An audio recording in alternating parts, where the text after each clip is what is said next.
में कोटा निर्धारण, तो मैं समझता हूं कि बाबा भीमराव अम्बेडकर की सपना को तोड़ने का है, संविधान में छेड़छाड़ करने का है। इसीलिए हम लोग अनुसूचित जाति जनजाति पूरे देश के लोगों की जो यूनिटी है, एकता है, उसको तोड़ने का काम करने का किया जा रहा है। संविधान में छेड़छाड़ करना, संविधान में कानून बनाना और संविधान में संशोधन करना, यह लोकसभा और विधानसभा का काम है, जो जनता के जनादेश से निर्वाचित होकर के हम लोग जाते हैं। कोर्ट का काम नहीं है।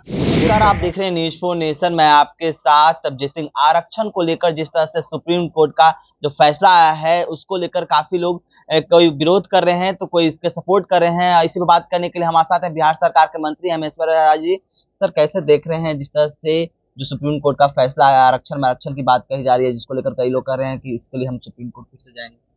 देखिए, बाबा भीमराव अम्बेडकर ने जो उस समय का था, जिसके आधार पर दिया गया था, जिस तरह से लोग, कुछ समाज के लोगों को, जो अनुसूचित जाति है, जनजाति के लोगों को कुछ गांव ग्रामीण एरिया में या अन्य लोगों में जिस तरह से उनको अछूत के रूप में देखा जाता है, तो उसके आधार पर आरक्षण दिया गया था।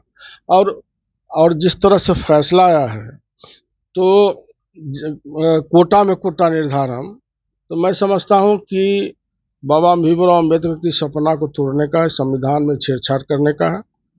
इसीलिए हम लोग अनुसूचित जाति जनजाति पूरे देश के लोगों की जो यूनिटी है, एकता है, उसको तोड़ने का काम करने का किया जा रहा है। तो मैं तो सबसे पहले मांग करूंगा भारत सरकार से, जिस तरह से संघ लोक सेवा आयोग है, जो IAS IPS बनते हैं, उसी तरह से न्यायिक सेवा आयोग का गठन किया जाए। उसी के आधार पर जजों की नियुक्ति की जाए, जिससे कि मेरिट वाले लोग जाएंगे।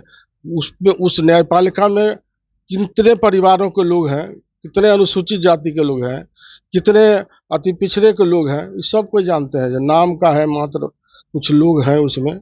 इसीलिए सबसे पहले मैं मांग करता हूँ, जिस तरह से कोटा में कोटा का जो बातें चल रही है, यह न्यायपालिका से भी शुरुआत किया जाए, उसके बाद आगे देखा जाएगा। यानी कि पहले न्यायपालिका में इसको अप्लाई किया जाए, उसके बाद आगे हाँ, मेरा मांग यही है कि न्यायपालिका से ही शुरू किया जाए, कोटा में कोटा, उसके बाद आगे की बात होगी। क्या लगता है, अध्यादेश बनाना चाहिए इस तरह के जो आरक्षण को लेकर बार बार जो सवाल उठाए जाते हैं इस पर? और भारत सरकार को इस पर सोचना चाहिए। जिस तरह से अभी मान लीजिए आरक्षण को लेकर के बांग्लादेश में जिस तरह से घटनाएं घटी है, तो संविधान में छेड़छाड़ करना, संविधान में कानून बनाना और संविधान में संशोधन करना, यह लोकसभा और विधानसभा का काम है, जो जनता के जनादेश से निर्वाचित होकर के हम लोग जाते हैं। कोर्ट का काम नहीं है। कोर्ट का काम जो है, जो तथ्य के आधार पर न्याय देने का काम होता है। इसलिए इस तरह की बातें करना मैं समझता हूँ उचित नहीं। एक सवाल लेंगे, बिहार में डोमिसाइल नीति को खत्म कर दिया गया है, लेकिन अब कहीं ना कहीं मांग हो रही है कि बिहार में डोमिसाइल नीति लागू होना चाहिए, क्योंकि बाहरी लोग हैं जो बिहार में ज्यादा ही नौकरियां ले रहे हैं और बिहार के लोग पलायन कर रहे हैं। देखिए, वो स्टेज बाय होता है नौकरी में। जैसे मान लीजिए अब IAS के लोग नौकरी हो गया, BPSC का नौकरी हो गया, तो नौकरी के आधार पर ग्रेड के हिसाब से ये होता है।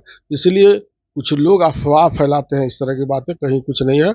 ग्रेड के हिसाब से निकाला जाता है। मान लीजिए देश तो एक है ना, राज्य अलग अलग है ना, देश तो एक है। इसीलिए इस तरह की बातें लोग अनर्गल आलाप करते रहते हैं।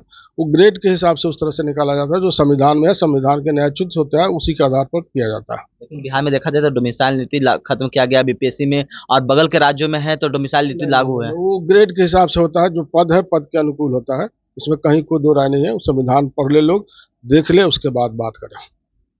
क्या कुछ कर रहे थे बिहार सरकार के मंत्री हेमेश्वर राय, आपने सुना। इस्तेमाल न्यूज़ के साथ। नमस्कार।